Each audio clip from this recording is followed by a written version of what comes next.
ये देखिए आप, ये है हमारा यूरोप का मैप, जिसमें ये रशिया दिख रहा है आपको, रशियन एम्पायर, जर्मनी हो गया, स्विस हो गया, फ्रांस हो गया, ऑस्ट्रिया हो गया। तो ऑस्ट्रिया की बाउंड्री कहाँ तक जा रही है, फ्रांस की बाउंड्री कहाँ तक है, जर्मनी की कहाँ से शुरू हो रही है, कहाँ पर खत्म हो रही है, ये सब कुछ हमें दिखाई दे रहा है कि कौन सा देश कितना बड़ा है, इसकी बाउंड्री किस देश के साथ टच हो रही है, सब कुछ हम पॉलिटिकल मैप में देख रहे हैं। इस तरह जब हम अलग अलग देश को या फिर शहर को अलग अलग उनकी बाउंड्रीज के साथ दिखाते हैं मैप के ऊपर, उसको हम कहते हैं पॉलिटिकल मैप। अब हमने पॉलिटिकल मैप और फिजिकल मैप के बारे में पढ़ लिया। कुछ मैप्स ऐसे होते हैं जिसे हम थीमेटिक मैप्स कहते हैं। थीमेटिक मैप्स कौन से होते हैं? ऐसे मानचित्र जो किसी पर्टिकुलर चीज के ऊपर फोकस करते हैं, ठीक है। Some maps focus on specific information such as roads, maps, rainfall maps, maps showing distribution of forest, industries etcetera, known as thematic maps, ठीक है। अगर हम किसी इंडस्ट्री के बारे में हम देखना चाहते हैं, हमारी आयरन इंडस्ट्री कहाँ कहाँ पे है, सिर्फ आयरन इंडस्ट्री के बारे में पढ़ना चाहते हैं, तो एक पर्टिकुलर चीज होगी तो उसके लिए हम थीमेटिक मैप यूज करेंगे। अगर हम देखना चाहते हैं कि कपड़ा उद्योग कहाँ कहाँ पर है, सिर्फ कपड़ा उद्योग के बारे में जानना चाहते हैं, तो वो भी हमारा थीमेटिक मैप हो जाएगा। अगर हम जानना चाहते हैं कि कोई जंगल का डिस्ट्रीब्यूशन देखना चाहते हैं कि किस राज्य में कितने ज्यादा जंगल हैं, सिंपल सा डिस्ट्रीब्यूशन सिर्फ जंगल का देखना चाहते हैं, तो वो भी हमारा थीमेटिक मैप होगा, क्योंकि उसमें भी हम क्या सिर्फ एक पर्टिकुलर चीज पर फोकस करते हैं। तो ऐसे मैप जिसमें हम सिर्फ एक पर्टिकुलर चीज पे फोकस करते हैं, स्पेसिफिक चीज पर फोकस करते हैं, उसको हम क्या कहते हैं? उसको हम कहते हैं थीमेटिक मैप। अब जैसे कि इसमें क्या है, वेजिटेशन दिखाया गया है, वनस्पति के बारे में दिखाया गया है कि जो ट्रॉपिकल एवरग्रीन फॉरेस्ट कहाँ पे, ये जो हमारा हो गया ट्रॉपिकल एवरग्रीन फॉरेस्ट की डिस्ट्रीब्यूशन दिखाई गई है, ये सब कुछ। उसके बाद हमारे थॉर्न फॉरेस्ट कहाँ पे हैं, ये हो गए हमारे थॉर्न फॉरेस्ट जो रेतीले इलाकों में होते हैं।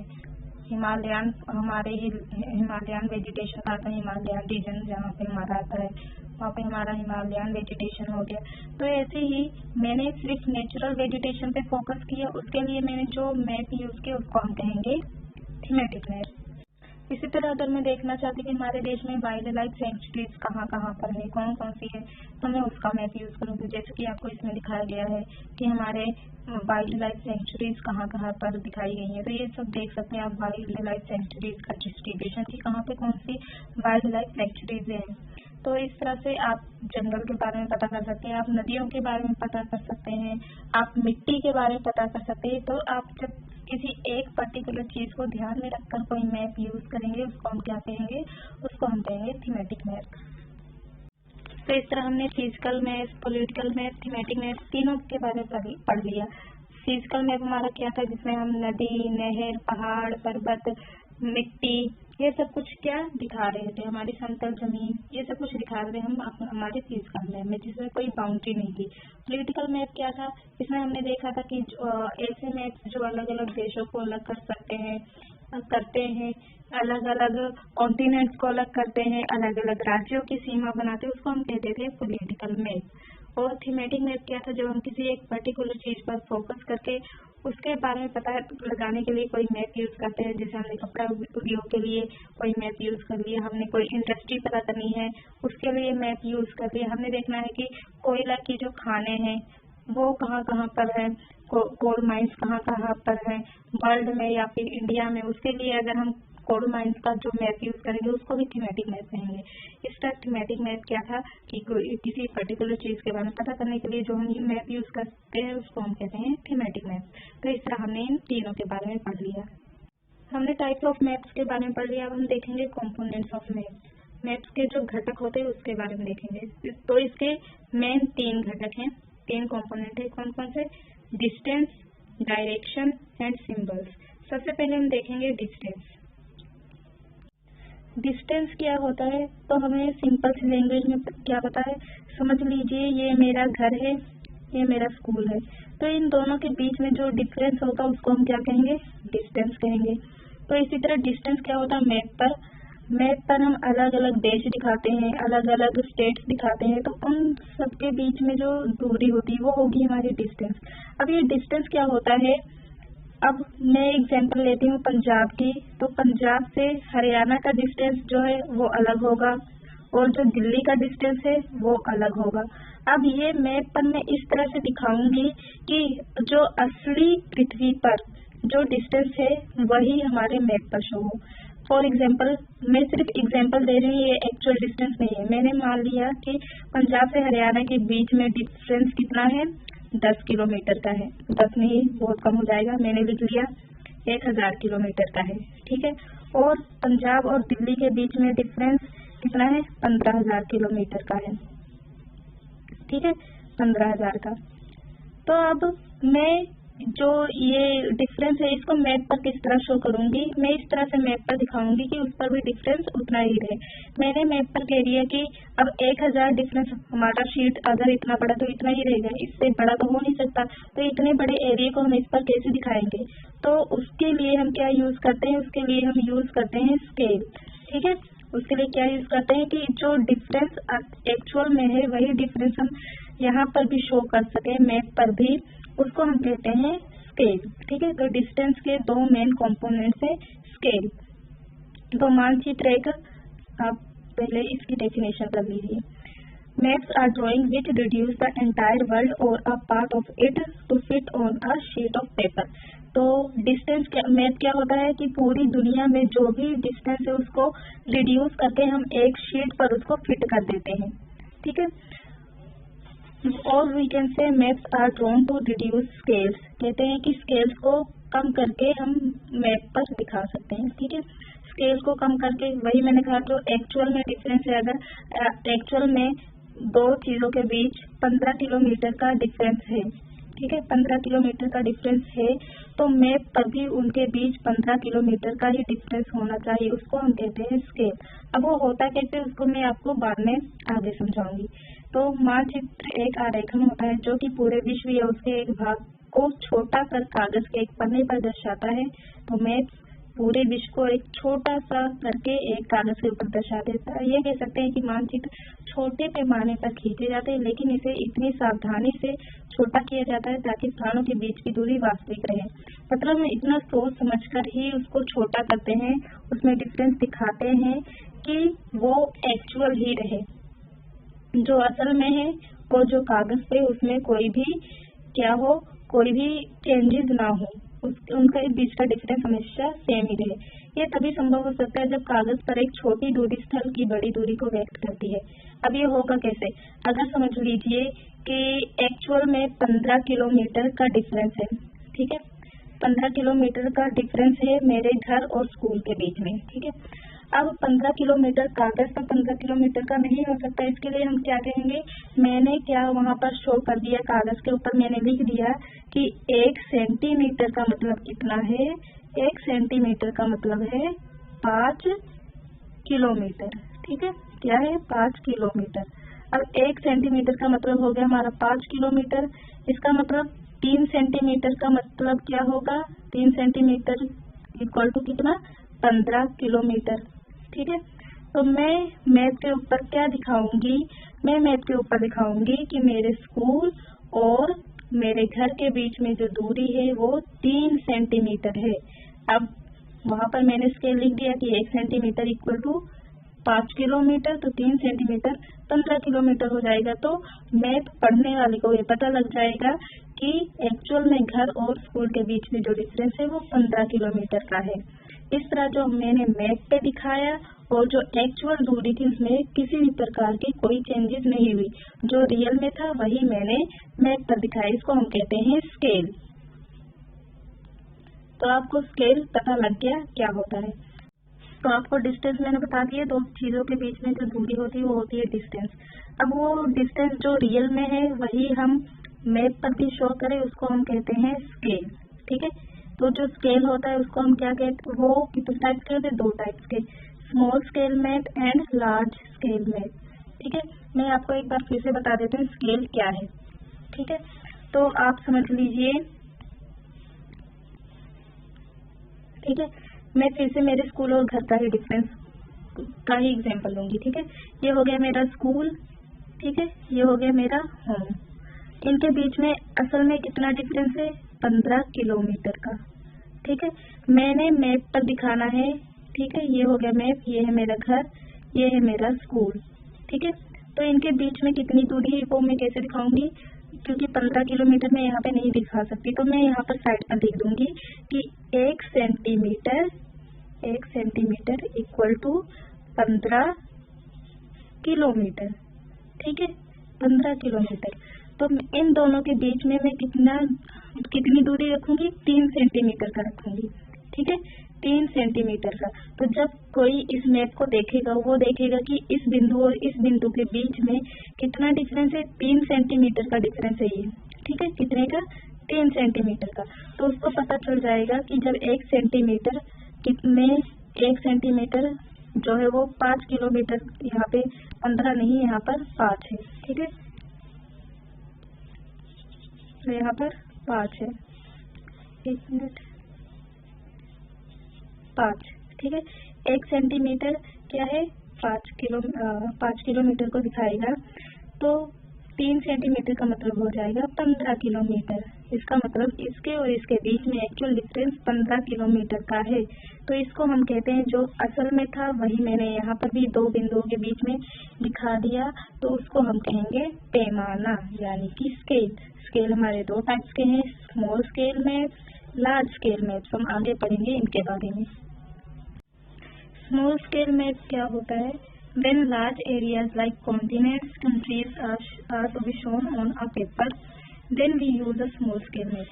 मतलब कि जब बड़े एरिया को, जैसे कॉन्टिनेंट्स को, हमारे जितने भी कॉन्टिनेंट्स हैं उसको जब हम मैप पर दिखाते हैं, या फिर हमारी कंट्रीज, पूरे वर्ल्ड की जितनी भी कंट्रीज है उसको दिखाते हैं, तब हम क्या यूज करते हैं, स्मॉल स्केल मैप यूज करते हैं। ठीक है, जब बड़े क्षेत्रफल वाले भाग जैसे महाद्वीप या देशों को कागज पर दिखाना होता है, तब हम लोग छोटे पैमाने का उपयोग करते हैं। ठीक है, जैसे कि मानचित्र पर 5 सेंटीमीटर स्थल के 500 किलोमीटर को दर्शाता है। अब 5 सेंटीमीटर जो है, 5 सेंटीमीटर का मतलब क्या हुआ, 500 किलोमीटर। अब 5 सेंटीमीटर में अगर हम 500 किलोमीटर दिखा रहे हैं, तो ये क्या होगा, हमारा 500 किलोमीटर बहुत बड़ा एरिया होता है, जिसको हम सिर्फ 5 सेंटीमीटर पे ही दिखा दिया हमने। तो ये क्या है, ये है हमारा स्मॉल स्केल मैप। बहुत बड़े एरिया को हमने छोटे से सेंटीमीटर में दिखा दिया। ये क्या है, ये है हमारा large scale map, small scale map such. क्यों? क्योंकि इसमें हमने सारे कॉन्टिनेंट्स दिखा दिया। ठीक है, नॉर्थ अमेरिका हो गया, साउथ अमेरिका हो गया, अफ्रीका हो गया, एशिया, यूरोप, ऑस्ट्रेलिया, सारे कॉन्टिनेंट्स हमने दिखाए हैं। तो ये क्या है, हमारा स्मॉल स्केल मैप है, क्योंकि इसमें हमने पूरी दुनिया को एक छोटे से कागज में समेट दिया। ठीक है, अब इतना सा ही हमारा कागज है। ठीक है, मान लीजिए इतना सा साइज हमारे पेपर का। अब ये पेपर इतना ही रहेगा, उसमें अब जितनी ज्यादा इंफॉर्मेशन डालोगे उतनी ही छोटी छोटी चीजें हमें दिखानी पड़ेंगी। ठीक है, इस तरह क्या होगा, जितना लार्ज एरिया होगा उसको हम उतना ही छोटा मैप पर दिखाएंगे, उसको हम कहेंगे स्मॉल स्केल मैप। ठीक है, अब अगेन ये हमारा क्या है, ऑस्ट्रेलिया का मैप है हमारा। ठीक है, इसमें देख लीजिए 1 2 3 4 5 6 कितनी ही कंट्रीज हैं। आप चाहे 15 कंट्रीज हों, चाहे 20 कंट्रीज हों, आप इतने से छोटे से पेपर पे दिखा रहे हो उन कंट्रीज को, तो उसके लिए भी हम बहुत छोटी छोटी सी डिस्टेंस यूज करेंगे। ठीक है, बहुत छोटी छोटी सी इंफॉर्मेशन देके, तो वो भी क्या होगा, हमारा स्मॉल स्केल मैप होगा। ठीक है, तो इस तरह जब भी हम बड़े एरियाज को दिखाते हैं मैप के ऊपर, या बहुत सारी कंट्रीज को मैप के ऊपर दिखाते हैं, तो वो हमारा स्मॉल स्केल मैप होता है। अब हम देखें लार्ज स्केल मैप। तो लार्ज स्केल मैप क्या होता है, when a small area like your village or town is to be shown on a paper, then we use a large scale that is 5 centimeter on the map shows 500 meters only on the ground.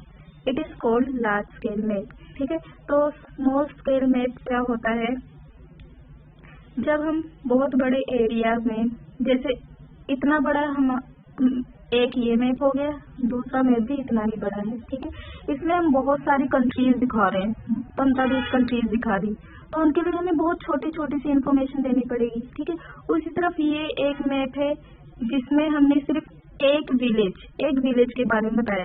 तो उस village में क्या क्या है, यहाँ पर school है, यहाँ पर बस स्टैंड है, यहाँ पर खेल का मैदान है, यहाँ पर लोग एक्सरसाइज करने आते हैं, पार्क है, यहाँ पे लोग रहते हैं। तो उस विलेज के बारे में हमने काफी इन्फॉर्मेशन दिखा दी, क्योंकि हमारे पास पेपर का साइज तो सेम ही था, लेकिन यहाँ पे हमने सिर्फ एक विलेज के बारे में बताना था। यहाँ पे हमने इतनी सारी कंट्रीज के बारे में बताना था, तो इसमें हमने बहुत सारी इन्फॉर्मेशन दे दी। ठीक है, तो जब हम ऐसे मैप जिसमें हम सिर्फ एक जिसमें हम विलेज के बारे में दिखाते हैं या फिर एक छोटे से इलाके के बारे में शो करते हैं, तो वो क्या होता है, हमारा लार्ज स्केल मैप होता है। लार्ज स्केल क्यों? क्योंकि इसमें हम क्या कहते हैं, आप मान लीजिए 1 सेंटीमीटर होगा 100 मीटर के बराबर। ठीक है, जब हम 1 सेंटीमीटर लिखेंगे तो 100 मीटर दिखाएगा इस मैप में, समझ लीजिए एग्जाम्पल के तौर पे। वहीं पे जब हम स्मॉल स्केल मैप की बात करते हैं तो वहाँ पे 1 सेंटीमीटर का मतलब क्या होगा, 1 सेंटीमीटर का मतलब होगा 1000। ठीक है, 1000 यहाँ पे मान लीजिए 1000 किलोमीटर। ठीक है, ये यहाँ पे कहाँ सिर्फ मीटर दिखा रहा है, 1 सेंटीमीटर 100 मीटर के बराबर, यहाँ पे 1 सेंटीमीटर 1000 किलोमीटर के बराबर है। ठीक है, तो इसमें कितना सारा डिफरेंस हमने 1 सेंटीमीटर में कवर कर दिया। तो ये क्या होगा, हमारा स्मॉल स्केल मैप हो जाएगा। और एक तरफ ये है कि हमने 1 सेंटीमीटर में सिर्फ 100 मीटर ही दिखाया, बहुत कम डिफरेंस दिखाया 100 मीटर का 1 सेंटीमीटर में। मतलब हमने क्या किया, एरिया को लार्ज दिखा दिया। ठीक है, हम एरिया को बड़ा दिखा सकते हैं। ठीक है, हमने यहाँ पे एरिया को छोटा छोटा दिखाया है, यहाँ पर हमने बड़ा बड़ा दिखाया, तो इसको हम क्या कहेंगे, लार्ज स्केल मैप कहेंगे। जब हम किसी विलेज वगैरह के बारे में बात करते हैं, ज्यादा इन्फॉर्मेशन हम दे सकते हैं, तो उसको हम कहते हैं लार्ज स्केल मैप। इस तरह लार्ज स्केल मैप क्या होता है, जब हम किसी एक गांव या शहर को मैप पर दिखाते हैं, तो उसके लिए हम जो मैप यूज करते हैं उसको हम कहते हैं लार्ज स्केल मैप, क्योंकि उस गांव के बारे में ज्यादा से ज्यादा इन्फॉर्मेशन दे सकते हैं। ठीक है, इसलिए हम उसको लार्ज स्केल मैप कह देते हैं। हमने मैप के कंपोनेंट्स के बारे में पढ़ रहे थे, जिसमें हमने डिस्टेंस देख लिया, small scale map, large scale map देख लिया। ठीक है, अब हम सेकंड कंपोनेंट डायरेक्शन के बारे में देखेंगे। डायरेक्शन क्या होता है, हमें पता है डायरेक्शन, नॉर्मली सबको पता क्या होता है। तो जनरली क्या है, जब हम कोई मैप यूज करते हैं तो most maps contain an arrow marked with the letter N at the upper right hand corner. This arrow shows the north direction. अब जब हम कोई मैप यूज करते हैं, ठीक है, तो उसके क्या राइट साइड पे और राइट ऊपर साइड पे आप एक मार्क देखेंगे। ठीक है, नीडल साइड बना होगा जिसपे एन लेटर लिखा होगा। तो आपको ये देखिए, ये मैप दिखाया गया है, ये मैंने हाफ कर दिया ताकि आपको नॉर्थ डायरेक्शन का जो सिंबल होता है वो दिखाई दे सके। तो ये है आपका सिंबल। ठीक है, ये आप छोटा होने के कारण आपको एन प्रॉपर दिख नहीं रहा होगा, लेकिन यहाँ पर एन बना हुआ है। तो एन बना है और इसका निशान कैसा है, ऐसा। इसका मतलब क्या है कि जो हमारा नॉर्थ डायरेक्शन है वो हमारा ऊपर की साइड पे है। ठीक है, ऊपर की साइड पे नॉर्थ डायरेक्शन है। अब हमें पता चल गया कि ऊपर की साइड नॉर्थ है, तो नॉर्थ के ऑपोजिट नीचे साइड पे क्या होता है, साउथ डायरेक्शन होता है। नॉर्थ के राइट साइड पे कौन सा डायरेक्शन होता है, ईस्ट होता है। ठीक है, और दूसरी साइड पे लेफ्ट साइड पे कौन सा डायरेक्शन होता है, वेस्ट होता है। ठीक है, तो इस तरह से क्या हुआ, जब हमें एक डायरेक्शन के बारे में पता चल गया कि ऊपर नॉर्थ डायरेक्शन है, तो हमें ईस्ट, वेस्ट और साउथ बाकी डायरेक्शंस के बारे में भी पता चल गया। ठीक है, तो ये क्या हो गया, हमारे डायरेक्शन हो गए। This arrow shows the north direction, it is called the north line. इसको हम नॉर्थ लाइन कहते हैं। When you know the north you can find out direction, for example east, west and south. ठीक है, मैंने आपको बता दिया कि आपको पता चल गया कि ऊपर की साइड नॉर्थ है, तो हमें पता है नीचे की साइड पे क्या होता है, साउथ होता है, और राइट साइड पे ईस्ट होता है, लेफ्ट साइड पे वेस्ट होता है। तो हम बाकी डायरेक्शन को भी पता कर सकते हैं। There are 4 major direction, east, west, north, south. ठीक है, अधिकतर मानचित्रों के ऊपर दाहिनी तरफ तीर का निशान बना होता है, जिसके ऊपर अक्षर ऊ लिखा होता है। ऊ का मतलब उत्तर लिखा होता है। यह तीर का निशान उत्तर दिशा को दर्शाता है। इसे उत्तर रेखा कहा जाता है। जब आप उत्तर के बारे में जानते हैं तो बाकी दिशाओं को भी ढूंढ सकते हैं। ठीक है, तो ये होते हैं हमारे डायरेक्शंस। अब डायरेक्शंस भी हमारे 2 तरीके के होते हैं। कौन कौन से डायरेक्शन होते हैं, एक होता है कार्डिनल डायरेक्शन, जिसको हम प्रधान दिग्बिंदु कहते हैं। दूसरा होता है इंटरमीडिएट डायरेक्शन, जिसको हम बीच की 4 दिशाएं कहते हैं। हम पहले देखते हैं कि कार्डिनल डायरेक्शंस कौन सी होती हैं। तो कार्डिनल डायरेक्शंस कौन सी हैं, 4 main directions east, west, north, south are called cardinal direction. जो मेन 4 दिशाएं होती हैं, कौन कौन सी, पूर्व, पश्चिम, उत्तर और दक्षिण, उसको हम क्या कहते हैं, प्रधान दिग बिंदु यानी कि कार्डिनल डायरेक्शन, जैसे कि नॉर्थ, वेस्ट, साउथ, ईस्ट, ये चारों हमारी कौन सी है? ये चारों हमारी डायरेक्शन है कार्डिनल डायरेक्शन। दूसरी टाइप कौन सी होती है? Intermediate direction. अब इंटरमीडिएट डायरेक्शन कौन सी होती है? जो ये नॉर्थ मेन डायरेक्शन थी ना, जैसे नॉर्थ, ईस्ट, साउथ, वेस्ट, इनके बीच से जो डायरेक्शंस निकलती हैं ये वाली, उनको हम कहते हैं इंटरमीडिएट डायरेक्शन। ठीक है, तभी इनके बीच की चार दिशाएं यानी कि बीच की। अब ये मेन आपको याद रखना है, ये नॉर्थ और ये साउथ। ठीक है, अब नॉर्थ के ईस्ट में है तो हम क्या कह देंगे? North east direction. ठीक है, नॉर्थ के वेस्ट में है तो नॉर्थ वेस्ट डायरेक्शन। इसी तरह साउथ के ईस्ट में है तो साउथ ईस्ट डायरेक्शन, साउथ के वेस्ट में है तो साउथ वेस्ट डायरेक्शन। ठीक है, तो इस तरह से आपको याद रखना है कौन कौन सी डायरेक्शंस होती हैं। North east, north west, south east and south west direction, जो हमारी इंटरमीडिएट डायरेक्शन होती हैं। ठीक है, नॉर्थ और ईस्ट के बीच में है नॉर्थ ईस्ट, नॉर्थ और वेस्ट के बीच में है नॉर्थ वेस्ट डायरेक्शन। ठीक है, साउथ और ईस्ट के बीच में है साउथ ईस्ट डायरेक्शन, साउथ और वेस्ट के बीच में है साउथ वेस्ट डायरेक्शन। ठीक है, इसको कभी भी आप ऐसे नहीं बोलोगे ईस्ट नॉर्थ डायरेक्शन, ऐसे नहीं बोलना, हमने क्या बोलना? North east direction. इसी तरह south east direction, south west direction और नॉर्थ वेस्ट डायरेक्शन। ठीक है, हमने पहले कौन से अक्षर बोलने हैं? एन और एस ही बोलना है। ठीक है, तो इस तरह से आप मेन चार दिशाएं कौन कौन सी याद रखेंगे? उत्तर पूर्व, उत्तर पश्चिम, उत्तर दक्षिण और दक्षिण पश्चिम के बीच की चार दिशाएं, ये होते हैं हमारे इंटरमीडिएट। अब आपको डायरेक्शंस के बारे में पता चल गया। अब समझिए आपकी ये शॉप है और शॉप के मुकाबले जो स्कूल है वो कहाँ पे है। तो आपको सिंपल दिख रहा है कि आपकी शॉप यहाँ पर है, आपको इधर जाना पड़ेगा, मतलब ईस्ट में जाना पड़ेगा। तो स्कूल कहाँ पे है? ईस्ट डायरेक्शन में है। ठीक है, अगर कोई आपसे कहे कि इस शॉप के मुकाबले जो प्लेग्राउंड है, प्लेग्राउंड वो कहाँ पर है, तो आपको पता है पहले आपको कहाँ जाना पड़ेगा? ये है हमारा ईस्ट, ये है हमारा नॉर्थ। ठीक है, और ये है हमारा वेस्ट। तो आप क्या कहेंगे? नॉर्थ और ईस्ट के बीच में हमारा प्लेग्राउंड है, तो आप क्या कहेंगे कि प्लेग्राउंड कहाँ पर है? नॉर्थ ईस्ट डायरेक्शन में है। इसी तरह अगर कोई आपसे कहेगी कि पोस्ट ऑफिस कहाँ है, तो आप क्या कहेंगे? पोस्ट ऑफिस हमारा कहाँ है? नॉर्थ में है हमारा पोस्ट ऑफिस, अगर हम शॉप के मुकाबले देखते हैं तो। ठीक है, तो इस तरह से जो हमारी डायरेक्शन है हमें मदद करती है किसी भी जगह को फाइंड आउट करने में, किसी लोकेशन को बहुत ही बारीकी से समझाती है, जिससे हम एग्जैक्ट लोकेशन को ट्रेस कर सकते हैं। हम डायरेक्शन के बारे में पढ़ रहे थे, तो इसी से संबंधित है कंपास। तो अब ये कंपास क्या होता है? We can find out the direction of a place with the help of compass। कहते हैं हम किसी भी डायरेक्शन को फाइंड आउट कर सकते हैं कंपास की हेल्प से। तो कंपास किस तरह हेल्प करता है किसी भी दिशा को ढूंढने में? It is an instrument use to find out main direction. ये क्या है? एक इंस्ट्रूमेंट है, एक यंत्र है जिससे हम मेन डायरेक्शन कौन से होते हैं? East west north south. ठीक है, पूर्व पश्चिम उत्तर दक्षिण, ये मेन डायरेक्शन होते हैं। तो कंपास की हेल्प से हम इन डायरेक्शंस को पता कर सकते हैं। It's magnetic needle always points towards north south direction. इसमें एक ये जो कंपास होता है इसमें एक नीडल लगी हुई होती है, एक सुई होती है जो हमेशा नॉर्थ और साउथ डायरेक्शन की ओर ही पॉइंट करती है। ठीक है, तो हम देखते हैं ये कंपास कैसा होता है। तो ये है हमारा कंपास। अब कंपास की जरूरत क्यों पड़ी? हमारे पास तो मोबाइल है, हम जीपीएस से पता कर सकते हैं डायरेक्शंस के बारे में। ठीक है, पर सोचिए आपके पास मोबाइल नहीं है और रात होगी, आप सूरज की हेल्प भी नहीं ले सकते हो। ठीक है, तो ऐसे में आप क्या करेंगे? आप यूज कर सकते हैं ये कंपास। तो ये कंपास क्या है? ये जो आपको सुई दिख रही है इसमें ये मैग्नेटिक सुई होती है। ठीक है, अब मैग्नेटिक होने की वजह से ये क्या है? साउथ की ओर, नॉर्थ की ओर अट्रैक्ट होती है। ठीक है, नॉर्थ की ओर खिंचती है। इसी वजह से ये जो पॉइंट हमेशा किस डायरेक्शन में करेंगी?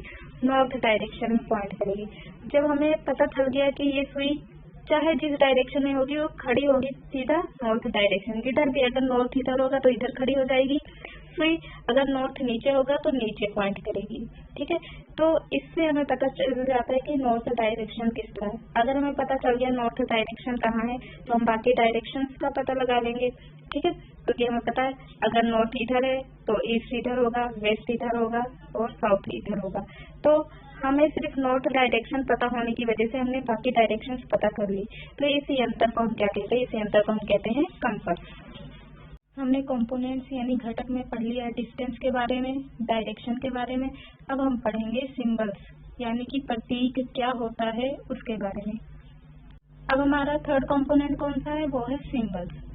सिंबल्स क्या होता है कि किसी भी मैप के ऊपर किसी भी चीज का, जैसे कि buildings, roads, bridge, trees, railway lines और बेल, ऐसी बहुत सारी चीजें होती हैं जिनको मैप पे एज इट इज दिखा पाना मुश्किल होता है। तो इन चीजों को दिखाने के लिए हम कुछ साइंस यूज करते हैं जिसको हम कहते हैं सिंबल्स, ठीक है। तो क्या है सिंबल्स? क्या है? किसी भी मानचित्र के वास्तविक आकार एवं प्रकार जैसे कि वृक्ष, पुल, सड़क आदि को दर्शाना संभव नहीं है, क्योंकि इसको बिल्कुल जैसा वो है वैसे ही बना पाना बहुत ही ज्यादा डिफिकल्ट है। तो फिर मैप बनाने में बहुत समय लग जाएगा। इससे बचने के लिए हम सिंबल्स यूज करते हैं। इसलिए वे निश्चित अक्षरों, रंगों, छायाओं, चित्र तथा रेखाओं का उपयोग करके दर्शाए जाते हैं। इसके लिए हम क्या करते हैं कि ब्रिज दिखाने के लिए, बिल्डिंग दिखाने के लिए हम अलग अलग या तो सिंबल्स यूज कर लेते हैं या फिर कलर यूज कर लेते हैं। कोई हमने ब्राउन कलर यूज कर लिया या येलो कलर यूज कर लिया या फिर कोई लेटर यूज कर लिया, जैसे कि पोस्ट ऑफिस दिखाने के लिए हम PO लिख देते हैं, तो इस तरह के लेटर्स यूज कर लेते हैं। या फिर ऐसी बहुत सारी चीजें होती हैं जो हम उन जगहों को दिखाने के लिए यूज करते हैं, उसको हम कहते हैं सिंबल। अब जैसे कि आप इस देखिए इस मैप में ये जो लाइंस बनी हुई है ये क्या दिखा रही हैं? ये दिखा रही है माउंटेन, हिल्स, ठीक है। अब अगर हम पहाड़ बनाने बैठेंगे कि पहाड़ ऐसा होता है तो कितना समय लग सकता था इसे बनाने में। इसकी जगह हमने क्या यूज कर लिया? इस तरह की लाइन्स, ठीक है। ये जो लाइन दिख रही है वो हमने दिखा दिया कि वो माउंटेन है, ये एक तरह का सिंबल हो गया, ठीक है।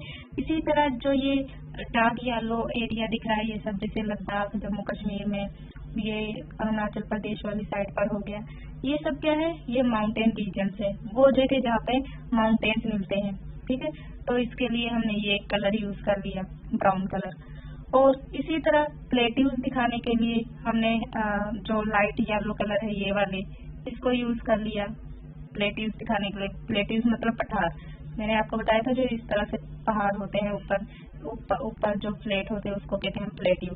तो इसके लिए हमने येलो कलर यूज कर लिया। इसी तरह प्लेन रीजन जो समतल जगह होती है जहाँ पे ज्यादातर लोग रहना पसंद करते हैं, जो कि हमारे उत्तर प्रदेश में, बिहार में, पंजाब हरियाणा वाली साइड हो गया और गुजरात राजस्थान वाली साइड पे जो एरियाज होते हैं वो हो गए हमारे प्लेन रीजन। तो उसके लिए हमने ये कलर यूज कर लिया ग्रीन टाइप। तो इस तरह से हम अलग अलग कलर्स यूज करते हैं, अलग अलग सिंबल्स यूज करते हैं। ये जो आपको नीले नीले ये दिख रही हैं लाइनें थोड़े से नीले रंग की, वो हो गई वाटर। तो पानी दिखाने के लिए हमने ये नीला कलर यूज कर लिया जो इस तरह से जा रही है। तो ये सब क्या है? एक तरह की सिंबल्स ही हैं, इसको हम क्या कहते हैं? सिंबल्स। हमने सिंबल्स देख लिए कि क्या होता है। अब हम देखेंगे कन्वेंशनल सिंबल्स कि रूढ़ प्रतीक क्या होते हैं। अब there is an international agreement regarding the use of symbols, the symbols are called conventional symbols. अब ऐसे सिंबल्स जो कि इंटरनेशनल एग्रीमेंट के ऊपर बनाए जाते हैं, मतलब कि बहुत सारे देश आपस में सहमति करते हैं कि एक सिंबल सिलेक्ट किया जाता है किसी एक चीज को दिखाने के लिए, जैसे कि PO हो गया, ठीक है।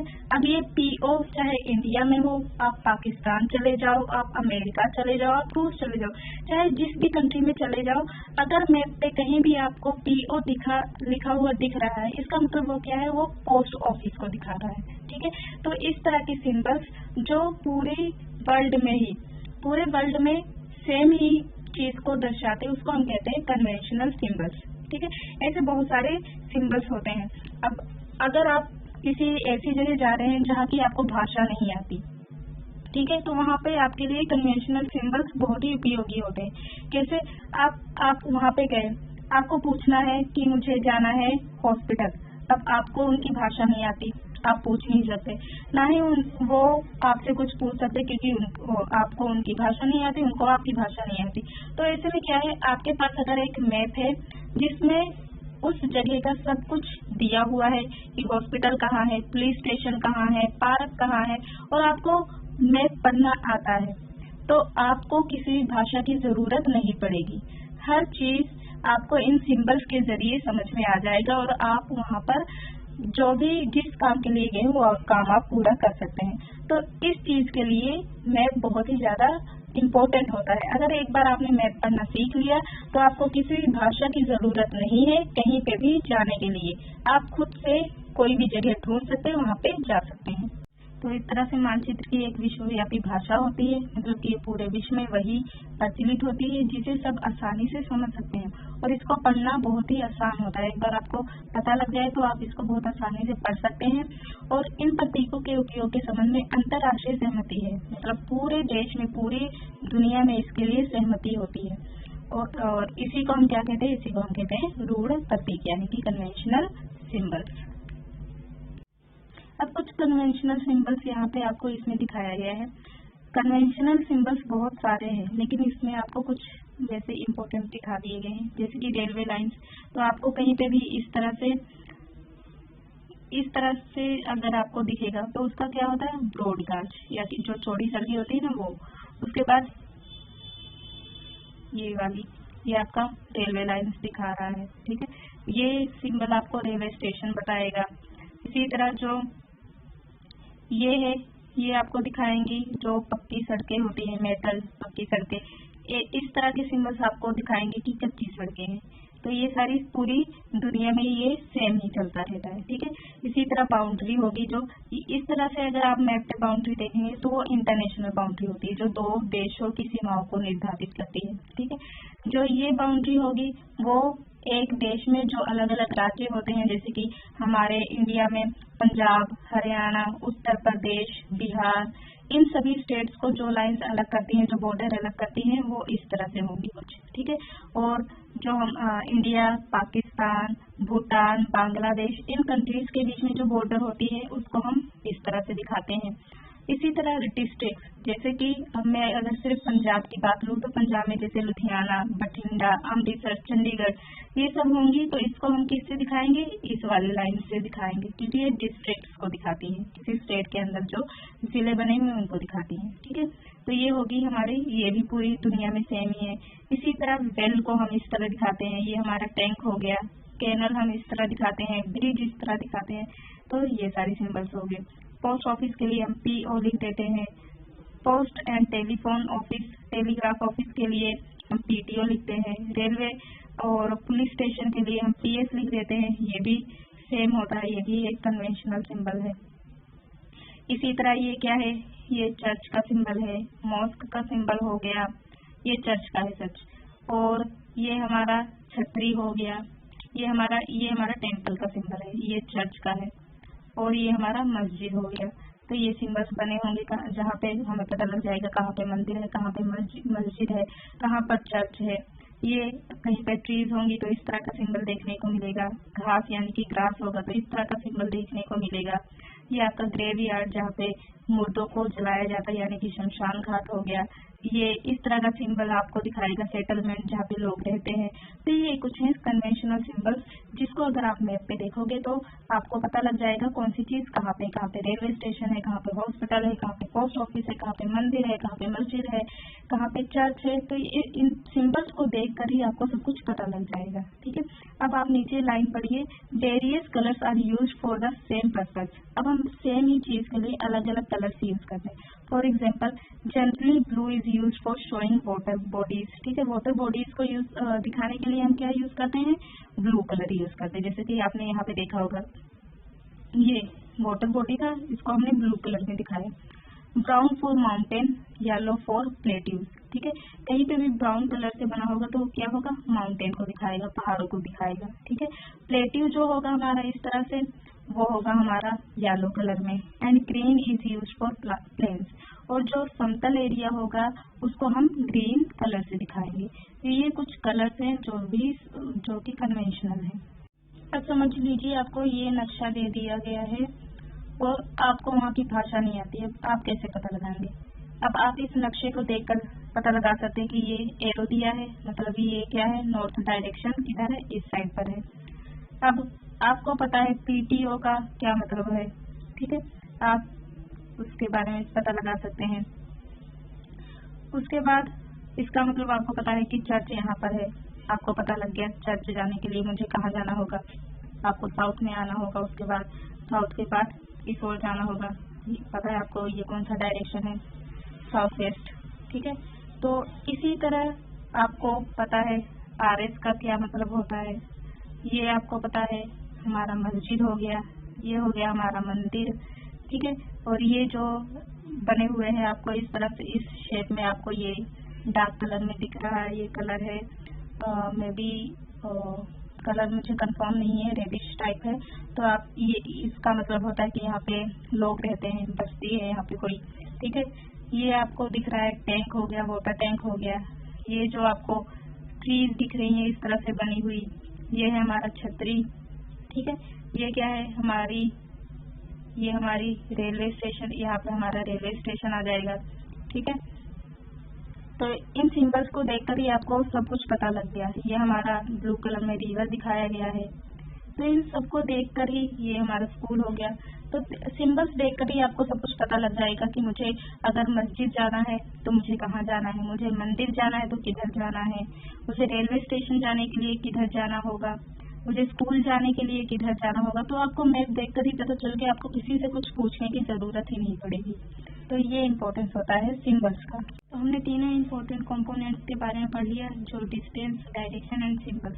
अब हम कुछ और इम्पोर्टेंट चीज़ों के बारे में पढ़ेंगे जिसमें हम सबसे पहले देख रहे हैं स्केच कि स्केच क्या होता है। स्केच क्या होता है? A sketch is a drawing mainly based on memory and spot observation, not to scale. तो स्केच क्या होता है? जो हम सिर्फ हमारे माइंड में होता है कि हमने किधर जाना है, किधर नहीं जाना है, इसको हम डिस्टेंस के अकॉर्डिंग ड्रॉ नहीं करते। जैसे हम मैप के ऊपर बिल्कुल जो चीज जहाँ पर है, जिस डायरेक्शन में बिल्कुल उसी तरह दिखाते हैं, तो स्केच में ऐसा कुछ जरूरी नहीं होता, ठीक है। तो इसमें क्या होता है, मान लीजिए कि आप यहाँ पर हैं, आपको जाना है स्कूल, ठीक है। आपने अपने फ्रेंड से पूछा कि मैं स्कूल कैसे जाऊँ, आपके फ्रेंड ने क्या कहा, तुम यहाँ पर हो, तुम सीधे चले जाओ, उसके बाद तुम सीधे जाकर लेफ्ट ले लो, लेफ्ट जाने के बाद अगेन तुम अपने राइट पे चले जाओ और फिर आपको स्कूल मिल जाएगा। अब आपने इसमें डिस्टेंस नहीं देखा कि आपको सीधा कितना जाना है, आपका डिस्टेंस सीधा जाने वाला कम भी हो सकता है और थोड़ा इतना भी हो सकता है और इतना भी हो सकता है। आपने जब टर्न किया था तो इतना भी हो सकता था, इतना भी हो सकता था। आपने प्रॉपर स्केल नहीं किया कि सीधा मुझे बस इतना ही जाना है, इससे ना कम होना चाहिए ना ज्यादा होना चाहिए, इधर इतना ही जाना है, ना इससे कम होना चाहिए ना इससे ज्यादा होना चाहिए। तो ये सारी चीजें हम नहीं देखते। तो जब ये सब कुछ देखे बिना ही हम क्या करते हैं, हम किसी जगह को ढूंढने की कोशिश करते हैं, जाते हैं, तो उसको हम कहते हैं स्केच। जो हमने बस दिमाग में सोचा कि कोई जगह कहाँ है और वहाँ पे हम चलेंगे, उसको हम कहते हैं स्केच, ठीक है। रेखा चित्र एक आरेखन है जो पैमाने पर आधारित न होकर याददाश्त और स्थानीय प्रेक्षण पर आधारित होता है। मतलब हमें याद है कि कोई चीज कहाँ है, हमने उसका अपने आप ही मैप बना लिया कि हमने किधर किधर को मुड़ना है, किधर जाना है, किधर नहीं जाना है। कभी कभी किसी क्षेत्र के एक कच्चे आरेखन की आवश्यकता वहाँ के एक स्थान को दूसरे स्थान के सापेक्ष दिखाने के लिए होती है। हम इसको यूज कर लेते हैं कि हम यहाँ हैं तो हमने स्कूल जाना है तो किधर जाना है, अगर हम यहाँ हैं तो हम स्कूल जाएंगे तो किधर से जाएंगे, बस उस बेसिस पे हम इसको देख लेते हैं कि हमने किस तरह से स्केच तैयार करना है।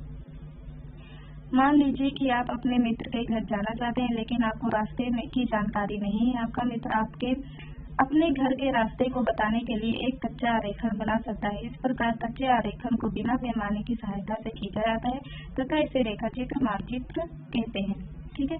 आपके फ्रेंड ने जनरली बता दिया कि मेरे घर जाने के लिए आप पहले लेफ्ट लो, फिर राइट लो, फिर दाएं जाओ, बाएं जाओ, सीधे जाओ, जैसे भी उसने बताया उसको हम क्या कहेंगे, स्केच कहेंगे। अब जैसे कि आप यहाँ पर हैं स्कूल में, आप और आपके मित्र, आपके फ्रेंड दोनों यहाँ पर हैं। आपका फ्रेंड पूछ रहा है मुझे पोस्ट ऑफिस जाना है, मैं कैसे जाऊँ, ठीक है। पोस्ट ऑफिस हमारा यहाँ है, तो आपका जो फ्रेंड है वो क्या कहेगा आपको कि कैसे जाना है, कहेगा आप पहले से सीधे चले जाएं। सीधे जाने के बाद एक शॉप आएगी, वहां से आपको क्या करना है, आप राइट मुड़ जाओ। राइट मुड़ने के बाद फिर से गली आएगी, वहां से आप अपना लेफ्ट ले लो। लेफ्ट लेने के बाद फिर एक गली आएगी, वहां से आप अपना राइट ले लो, अब आपको पोस्ट ऑफिस मिल जाएगा। तो ये क्या है, ये है हमारा स्केच, जो उसने बस सिचुएशन के अकॉर्डिंग आपको रास्ता दिखाने के लिए आपको एक नक्शा बना के दिया, वो हो गया एक स्केच, जिसमें हमने कोई स्केल नहीं किया कि आपको सीधा कितनी दूर जाना है, आपको लेफ्ट जब आप टर्न करोगे तो कितनी दूर जाना है, ये सब कुछ हम नहीं देखते, ठीक है, स्केच में। अब हमारा अगला टॉपिक है प्लेन के बारे में। प्लेन यानी कि खाका क्या होता है। अब मान लीजिए कि आप कोई घर बनाना चाहते हैं या फिर कोई बिल्डिंग बनाना चाहते हैं, तो आप मैप पर उसको प्रॉपर कि कहाँ पे रूम होना चाहिए, कहाँ पर किचन होना चाहिए, कहाँ पर बिल्डिंग में प्लेग्राउंड कहाँ पर होगा, ये सब कुछ आप मैप पे नहीं दिखा सकते। इन चीजों के लिए हम क्या यूज करते हैं, इन चीजों के लिए हम यूज करते हैं मैप, ठीक है, प्लेन, ठीक है। A plan is a drawing of a small area on a large scale. मैंने आपको बताया था लार्ज स्केल में क्या होता है कि हम डिटेल में चीजें दिखा सकते हैं, थोड़ी सी उसको इन्फॉर्मेशन ज्यादा दे सकते हैं, ठीक है, लार्ज स्केल में। और large scale map gives a lot of information, हमें ज्यादा इन्फॉर्मेशन देता है कि छोटी छोटी चीजें हम देख सकते हैं कि कौन सी चीज कहाँ पर बनेगी, ठीक है, किचन कहाँ होगा, हमारा प्लेग्राउंड कहाँ होगा, ये सब कुछ हम डिटेल में उसमें देख सकते हैं। But there are certain things which we may sometimes want to know, for example the length and breadth of a room, ठीक है, क्योंकि हम कई बार देखना चाहते हैं कि जो रूम बनेगा उसकी लेंथ कितनी होगी, उसकी ब्रेथ कितनी होगी, यानी कि लंबाई चौड़ाई कितनी होगी, and which can't be shown in a map, जिसको हम मैप पे शो नहीं कर सकते। तो इसके लिए हम क्या करते हैं, हम यूज करते हैं प्लेन को, ठीक है। We can refer drawings drawn to scale called a plan, ठीक है। एक छोटे क्षेत्र का बड़े पैमाने पर खींचा गया रेखा चित्र खाका कहा जाता है। एक बड़े पैमाने वाले मानचित्र में हमें बहुत सी जानकारियां प्राप्त होती हैं, लेकिन कुछ ऐसी चीजें होती हैं जिसे हम कभी कभी जानना चाहते हैं, जैसे कि कमरे की लंबाई चौड़ाई, जिसे मानचित्र में नहीं दिखाया जा सकता। उस समय हम लोग बड़े पैमाने वाला एक रेखा चित्र खींचते हैं, जिसे खाका कहा जाता है, ठीक है। तो प्लेन में हम चीजें डिटेल में दिखाते हैं, ज्यादा इन्फॉर्मेशन देते हैं। कि आप मान लीजिए ये सोसाइटी है, ठीक है, इसका नक्शा मैप पे इतने अच्छे से नहीं बन सकता। हमने क्या किया, एक प्लान तैयार कर लिया कि एक घर यहाँ पे होगा, यहाँ पे 2 ट्रीज होंगी, यहाँ पर 2 घर होंगे, यहाँ पर एक घर होगा, यहाँ पे एक ट्री होगी, इसकी बाउंड्री इतनी होगी, यहाँ पर एक घर होगा, यहाँ पे 2 ट्रीज होंगी। तो ये सब डिटेल में जब हम चीजें देखना चाहते हैं तब हम यूज करते हैं प्लेन का, ठीक है। तो ये क्या कहलाता है, प्लेन। इसी के साथ हमारा टॉपिक खत्म होता है। मैं कुछ क्वेश्चंस पूछते हैं जिसका जवाब आप नीचे कमेंट बॉक्स में देंगे। इससे मुझे भी पता चलेगा कि आपको टॉपिक समझ में आया या नहीं, और आपको भी पता चलेगा कि आपको टॉपिक समझ में आया कि नहीं। तो आपका पहला क्वेश्चन है, map shows distribution of forest car. जो फॉरेस्ट का डिस्ट्रीब्यूशन दिखाते, सिर्फ फॉरेस्ट के बारे में बात की गई है, तो उसे हम क्या कहते हैं, फिजिकल मैप, थीमेटिक मैप या पॉलिटिकल मैप। सेकेंड क्वेश्चन है, the blue colour is use for showing. Blue colour हम किस चीज को दिखाने के लिए यूज करते हैं, water bodies, mountains, plains. Third question है, a compass is use. Compass हम किस चीज के लिए यूज करते हैं, टू शो सिंबल्स, सिंबल्स दिखाने के लिए, to find the main direction, direction दिखाने के लिए, या टू मेजर डिस्टेंस, डिस्टेंस को मापने के लिए। फोर्थ क्वेश्चन है, a scale is necessary. Scale की जरूरत क्यों पड़ती है, फॉर अ मैप, मैप के लिए, फॉर अ स्केच, स्केच के लिए, फॉर सिंबल्स, सिंबल्स के लिए। वो लोग जिनका मीडियम हिंदी, उनके लिए क्वेश्चन है, वृक्षों के वितरण को दिखाने वाला मानचित्र है। जो वृक्ष के डिस्ट्रीब्यूशन को दिखाता है उसे कहते हैं भौतिक मानचित्र, थीमेटिक मानचित्र, राजनीतिक मानचित्र। दूसरा प्रश्न है, नीले रंग का इस्तेमाल किसे दिखाने में किया जाता है, जलाशयों को, पर्वतों को, मैदानों को। तीसरा प्रश्न है, दिक् सूचक का उपयोग किया जाता है प्रतीकों को दिखाने के लिए, मुख्य दिशा का पता लगाने के लिए, दूरी मापने के लिए। हमारा चौथा और लास्ट क्वेश्चन है, पैमाना आवश्यक है किस चीज के लिए, मानचित्र के लिए, रेखा चित्र के लिए, या प्रतीकों के लिए। तो हमारा टॉपिक खत्म हो चुका है। अगर आप मुझसे कुछ पूछना चाहते हैं तो आप कमेंट बॉक्स में पूछ सकते हैं। साथ ही साथ अगर आप कोई सजेशन देना चाहते हैं तो आप वो भी दे सकते हैं। इससे मैं अपनी आने वाली वीडियोस में और भी इम्प्रूवमेंट कर सकूंगी। अगर आपको आज का वीडियो अच्छा लगा तो ज़्यादा से ज़्यादा मेरे चैनल को लाइक कीजिए, शेयर कीजिए और सब्सक्राइब कीजिए और साथ ही साथ बेल आइकन को भी दबाइए ताकि मेरी आने वाली वीडियोस का नोटिफिकेशन आपको मिल सके।